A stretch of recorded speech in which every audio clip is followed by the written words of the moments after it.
ॐ कर्पूराकरुकुङ्कुमाङ्गितकुचां कर्पूरवर्णस्थितां कृष्टोत्कृष्टसुकृष्टकर्मदहनां कामेश्वरीं कामिनीं कामाक्षीं करुणारसार्द्रहृदयां कल्पान्तरस्थायिनीं श्रीशैलस्थलवासिनीं भगवतीं ஸ்ரீமாதரம் பாவயே.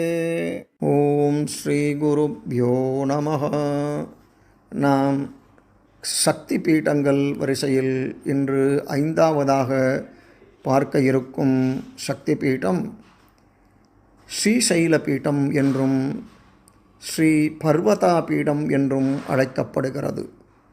இந்த ஸ்ரீசைல பீடமானது ஆந்திர மாநிலத்தில் உள்ள ஸ்ரீசைலத்தில் அமைந்துள்ளது.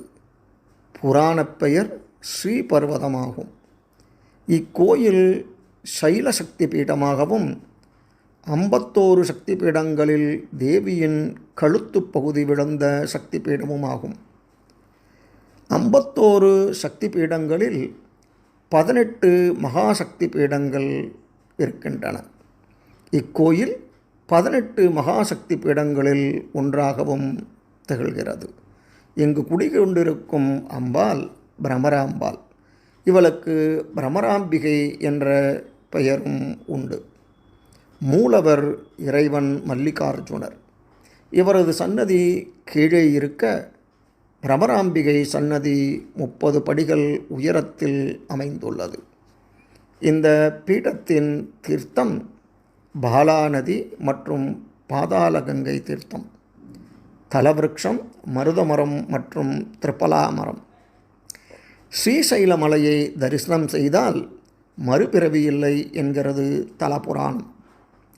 இந்த தலத்தில் பிரதான மண்டபத்தில் உள்ள இந்த நந்தி கர்ஜனை செய்யும்போது கலியுகம் முடியும் என தல வரலாறு கூறுகிறது. 12 ஜோதிர்லிங்கங்களுள் இத்தலம் ஒன்றாக திகழ்கிறது. ஜோதிர்லிங்கமும் சக்தி பீடமும் ஒரே ஆலயத்தில் அமைந்திருப்பது போன்ற அமைப்பு இந்தியாவில் 3 கோயில்களில் மட்டுமே உள்ளது. அந்த 3 கோயில்களில் இக்கோயிலும் ஒன்றாகும். இக்கோயிலில் இறைவனை கிருதயுகத்தில் இரண்யனும் திரேதாயுகத்தில் அவதார புருஷருமான ராமரும் துவாபர யுகத்தில் பாண்டவர்களும் கலியுகத்தில் சத்ரபதி சிவாஜியும் ஆதி சங்கரரும் பூஜை செய்துள்ளனர்.